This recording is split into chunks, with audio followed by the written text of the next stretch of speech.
Well, not the result we were hoping for or expecting. Roma, they fall 3-1 in Spain. They are out of Europe. They fall on aggregate 5-3. Or no, wait a minute, 4-3. See, I can't even do the maths. Oh, very long evening. Before we get into that, newest patron, Jeff Layton. Thank you so much for your support. And of course, to all of our other wonderful patrons who are obviously taking this well, Andy. Let me see what the first message that I get when I go into the patron group chat.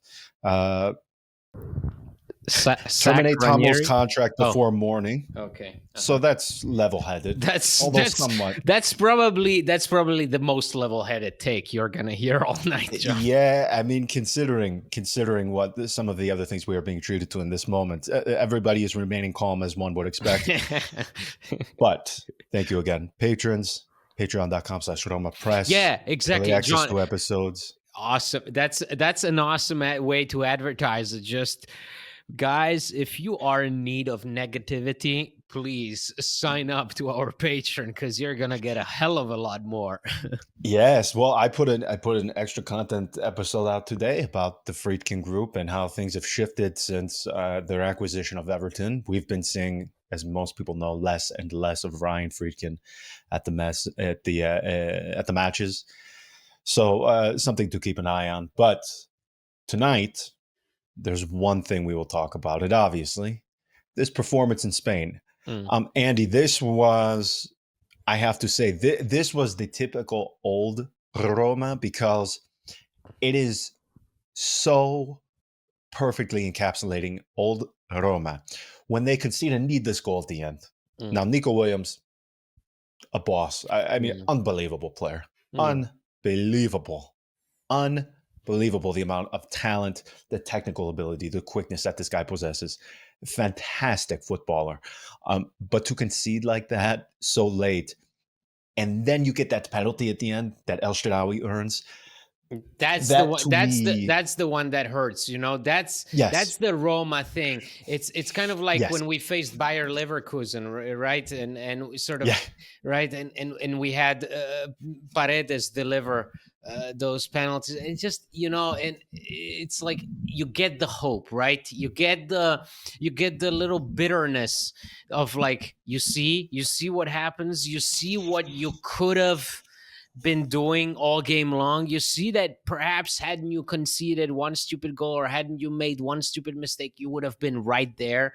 Yeah, I agree with you. Tonight, we bow out of the competition, and it does feel ominously similar to a lot of the things that we saw from Roma before people started taking us seriously in Europe. it is something that you wouldn't really have expected from this Roma, at least based off of the way they have been playing in recent weeks. I mean, the last 2 to 3 episodes, I couldn't stop lauding them for their maturity, their character.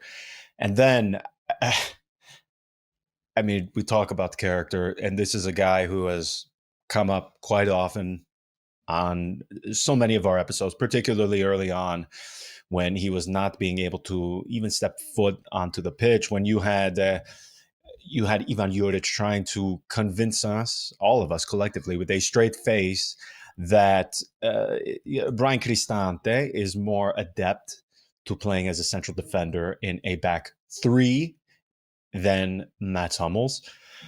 But today, I oof, for that red card, there's so many things about that red card that bother me. After 11 minutes, Yes, that's the thing, that's why tonight yes, also carries that taste, because you never had a chance. Like, you had 11 minutes of an equal level opportunity. After 11 minutes, that opportunity was snatched away from you. I was treated to about 227 different replays of the Hummels tackle because Sky Sport decided to use the what do they call it, the Chinese water torture, where they just drip it, drip, drip, drip, and they just kept replaying it in the bottom corner of my screen. So I felt like I was trying to analyze the Kennedy assassination almost. And I got to the point where I thought, oh, that was a clear red card. That was a very bad tackle. I think by replay 192, I began to think, oh, well, he does get the ball. Maybe there is something to that. Because Sky Sport, they were pretty adamant that he did get the ball, that the sending off was unjust. When you watch it live and in the moment, I thought, oh, that's a bad one. That is a bad one. And I suppose the point in all of this is the fact you even have to debate it more or less just reinforces that tackle, that decision, there shouldn't be any doubt. You shouldn't have done it. There should be no debate. You can't do it that early and in that environment too. I mean, Andy, we knew it was going to be damn near impossible for them, for Roma, that is, to go in there and get a clean result. It was never going to be easy. It was going to be a difficult environment. It was going to be hot. You were going to have an opponent extremely motivated because, again, Gisolfi said this in the pre-match interview he did on Sky. That's where the final is for the Europa League. So, of course, they are going to be completely mad within that stadium, hoping that they can spur their team on to get a result over Roma.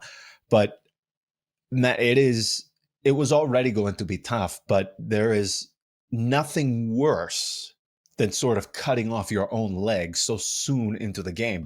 I mean, going 80 minutes down a man, I mean, you can't really say much beyond that. That was something that Roma haven't done under Ranieri in recent weeks. But I'm not going to say Mats Hummels himself costed Roma because there were No, because I mean, also there you was could argue several it's mistakes. not a red card, so it's not like Hummels does a stupid mistake, but the card itself is way too severe in that instance. But it is Yes, the example of what happens when you make one small mistake. You give a reason to the referee in a difficult match, in a heated atmosphere. The referee will for sure, as soon as he sees something in the midfield, he will for sure start throwing cards left and right, especially if you consider again the sort of the heated environment around the referee. We know how much those guys are put under pressure by the place that they officiate in.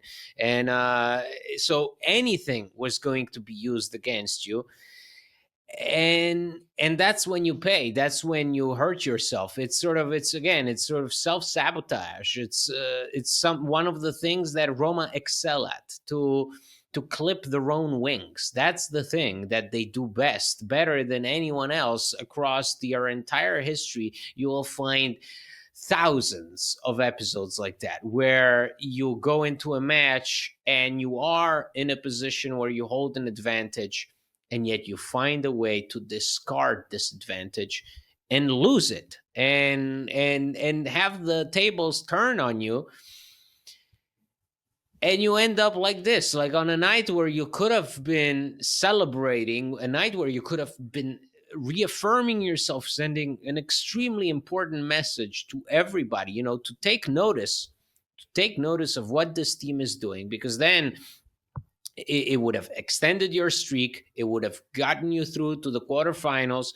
It would have sent a warning message to, say, Lazio, who are constantly thinking about potentially facing us in a European final. Well, guess what? It's not going to happen. And it's not going to happen because of Roma's own fault. That's the thing. That's something that we've known our entire lives as Roma fans, is that the greatest enemy of this club is the club itself. That's what we are so good at doing, is being mean to ourselves, hurting ourselves in the moments that count. We said it before this match, that it's important not to lose your head, to go in there, play assured football, the kind of football that we saw Roma play in Europe for the last few years.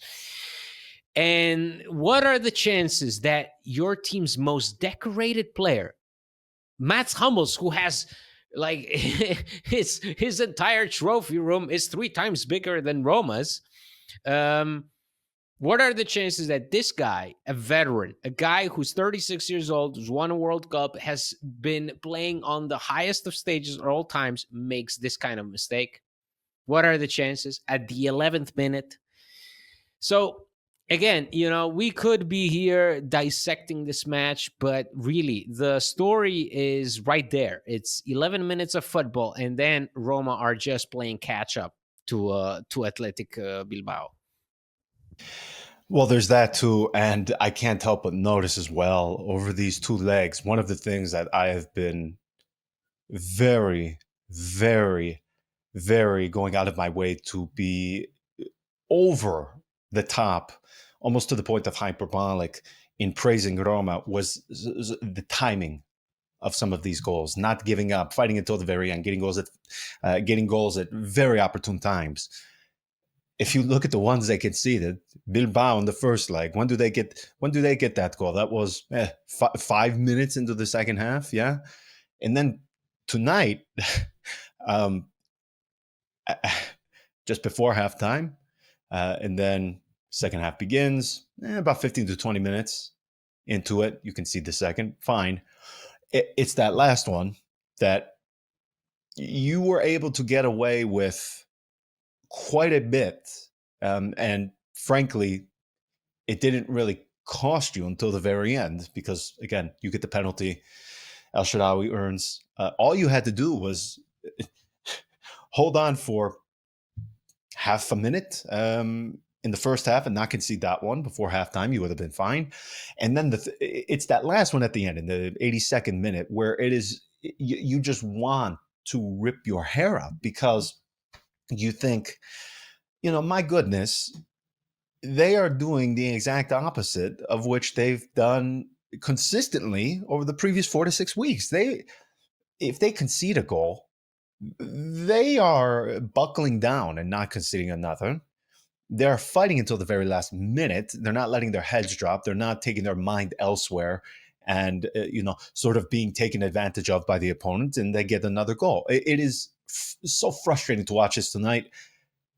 The thing with Hummels, a guy of that ilk, he just can't do that. But I do have to say, I mean, if you look at some of the older guys that do come to Roma and they get, I don't know what you call it, other than just being infected. I always think of Vermaelen because when you brought it up when we were going to face Porto, I watched on YouTube that gem of a performance from that champion because he was at Arsenal and then didn't he play No, one season at Barcelona and then he came to Roma? Sure. I mean, he was 1 or 2 seasons. He was injured a lot, and he had inconsistent playing time. And then he came to us, and first thing he does is exactly the kind of thing that you see him do against Porto.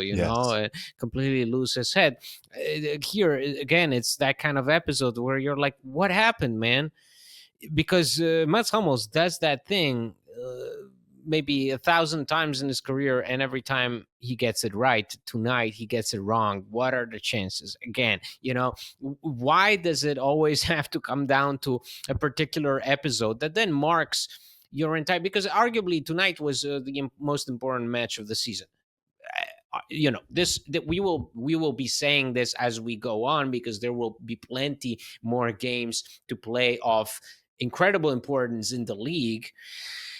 And I'm not even, again, we're gonna talk about it in the next segment, whether it's worth it, whether now that you're playing once a week, blah blah blah, all the typical stuff. Maybe it's good that we get it out of the way early on.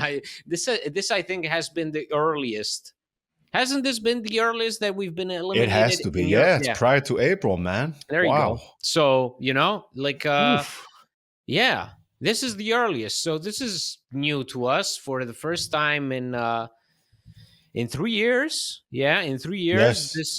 This is the earliest that we've dropped out of a European competition. Let's see, but I'm of course everybody is going to be asking for Hummels' head. Everybody's going to be asking for Ranieri's head for not having played Kone, for keeping Salamakers on the bench. Maybe understandably so in certain situations, but at the same time, I will think of this game like I think of the Porto game that you lose with the Florenzi pulling on the opponent's shirt. I will think of it of the Vermaelen thing.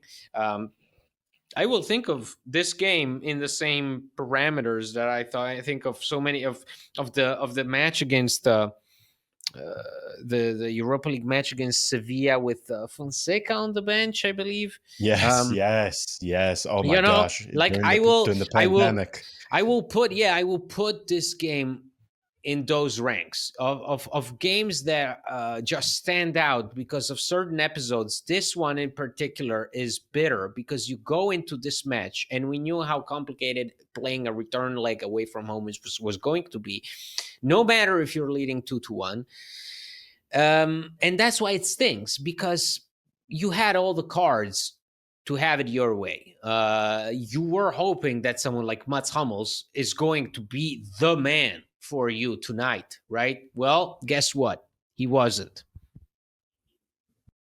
No, he wasn't. And let's just rip the bandage right off. Top four. This is in fairness, I think this is actually the first time I will entertain this discussion, even remotely serious. And that is despite many of our patrons who have been having this actual debate. I mean, seriously, not as a hope and a wish, but seriously doing maths, doing all of these simulations. I mean, if you took the collective, like the sickness that some of them have, and you put it towards, like, into the sciences or something, my gosh, we would have been, there would be life on Mars by now if some of our patrons were able to put their minds to a different focus than this freaking club AS Roma.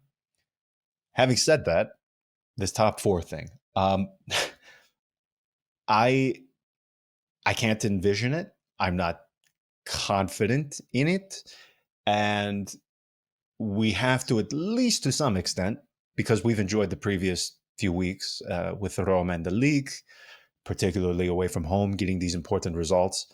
Now, I said I'm going to talk talk from both sides of my mouth. It is important that they beat those teams, because Roma early in the season, they were losing to everybody. It didn't matter if it was a big or a provincial side. They have to be flawless, because they have Cagliari, and then I believe they have Lecce, and then there's one or two more. Okay, so it's Cagliari at home, away to Lecce, home to Juve, the derby, home to Verona, away to Inter, home to Fiorentina, away to Atalanta. So that takes us to 11th of May. I mean, if you just look at the table now and look at some of the other opponents, I mean, Andy, Atalanta against Juve, that was one-way traffic. So this thing of, because some of the poor patrons, man, they were saying, well, what if Atalanta gets dragged into it and they drop that? That's not happening. That's not happening. This is all about the fourth position. It is essentially who can be the least worst of all these teams, because Juve have been so unimpressive. And you have the likes of Lazio, who, even to some extent, Bologna. It is essentially who can be the least shit of the group. This isn't about the fourth best team. This is about the least worst who can finish fourth. And that's the way I look at this thing, because, listen, Roma, they're 6 points from fourth. It is possible. Mathematically, it is possible. And beyond that, you are facing the teams that are ahead of you for that position. Your destiny is in your hands, at least from that perspective. It is in your hands. You still have to play of the teams ahead of Roma in the table. I believe they will be playing all of them. They still have to play every single one of them except Bologna. Let me just double check that before I get ahead of myself. That is the case.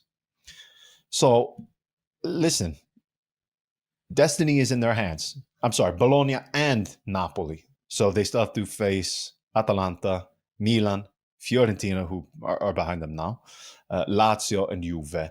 So if you want fourth position, theoretically, You control your destiny from that perspective because you're going to face the teams besides Bologna that are ahead of you in the table.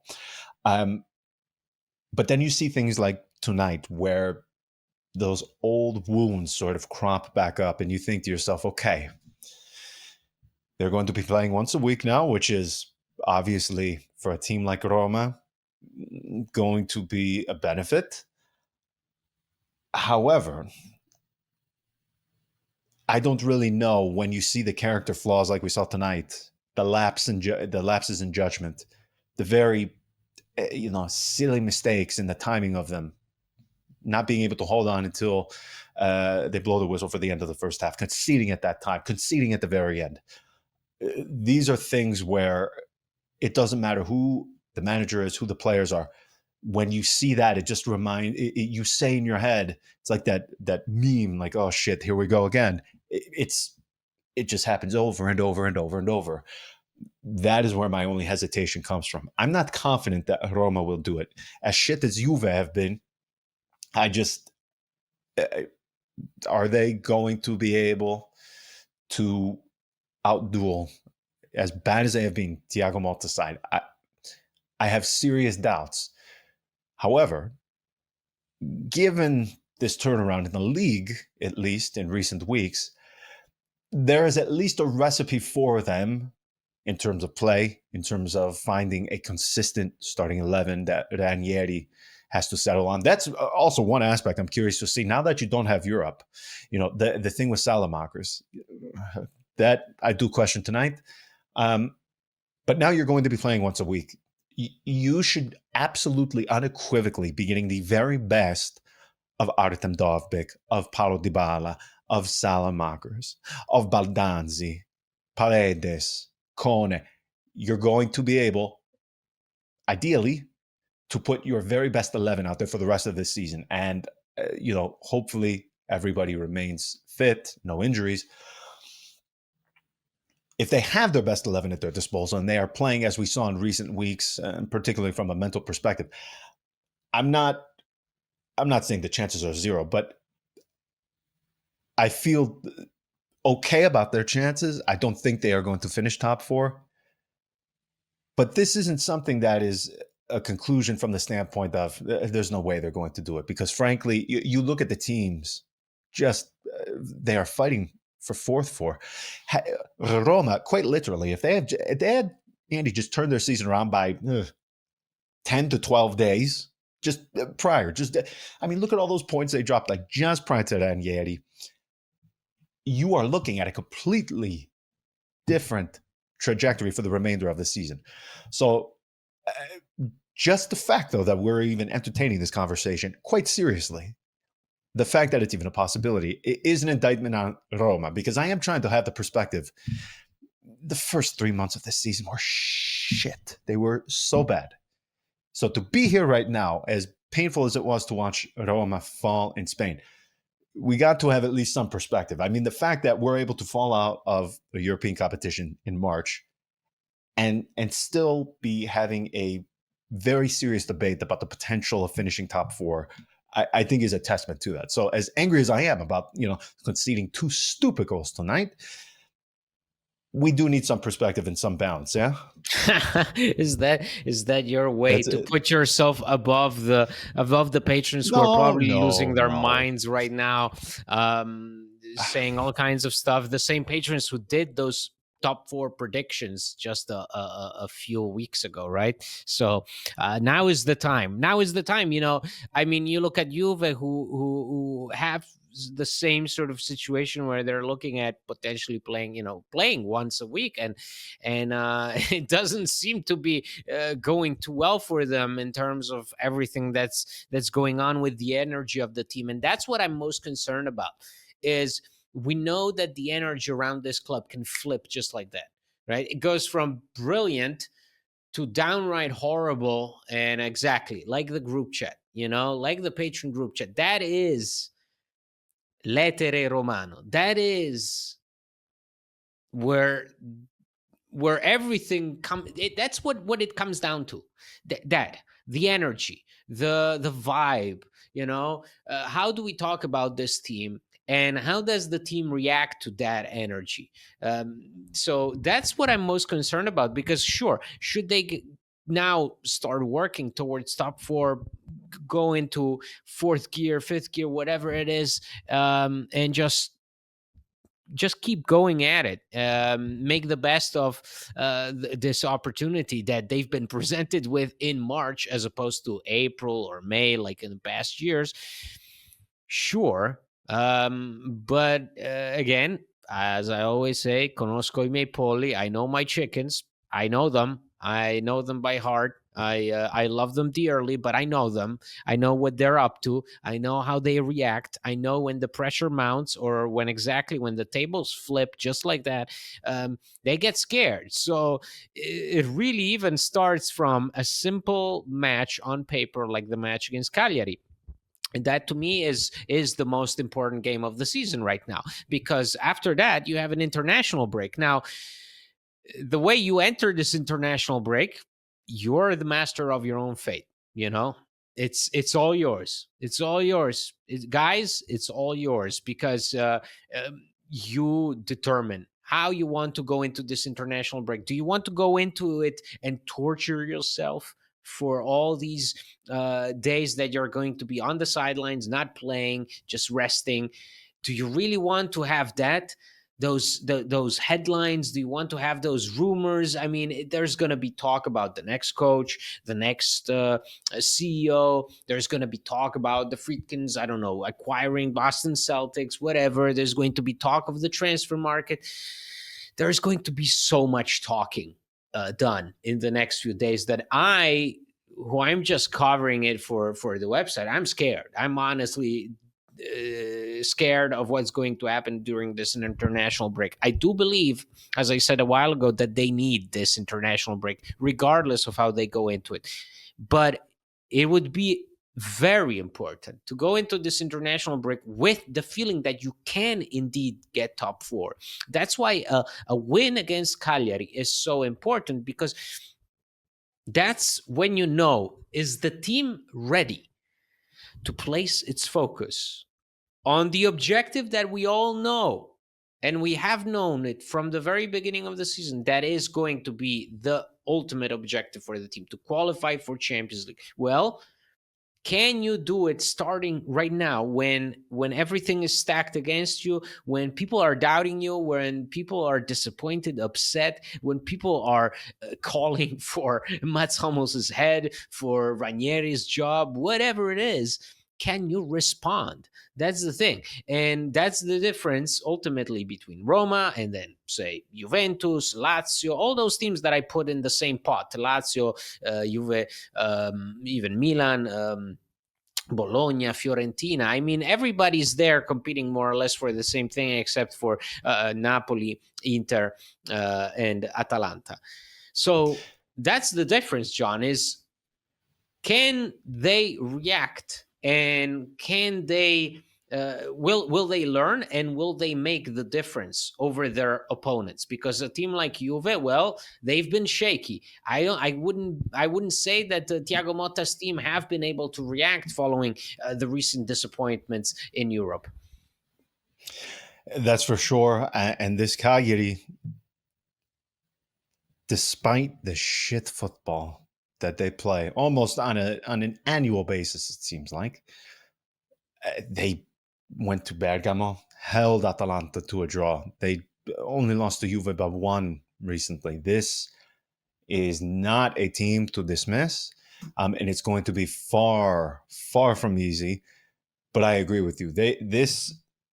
If this top four thing is to come to fruition, this is going to be the moment where is it a continuation of sort of the old Roma, where, after completely losing their heads in the return leg, do they go into the next one and they completely fumble it? And because, by the way, you talk about knowing your chickens. If they do not get a victory, we are looking at the difference between a living hell of an international break versus just You will get your usual Yeah, pile of versus, crap, well, yeah, you will, but at least there will be a but feeling that this oh, team understands that what is at stake is top four and that they are going to correct. take it seriously in Serie A. And it's not going to be the talk of, oh, look, this team is collapsing. Because if you don't get a win against Cagliari now after this result tonight, it's like you're back to square one. That's the thing. Nothing Exactly. counts. You scratch all the good stuff that you did. It sounds crazy, but that's the way it is. Everything Yeah, that Ranieri has done will mean nothing if you don't get a right. win against Cagliari. I'm not saying it for my sake. I'm saying it for the team's sake, because I know the reactions. I know how these situations are read by people, by the Right. media, by everything. Nothing that this team has done since Ranieri's appointment will mean a thing if you don't get the 3 points against Cagliari. I couldn't agree more. We will leave it there until after the weekend against Cagliari. Ciao.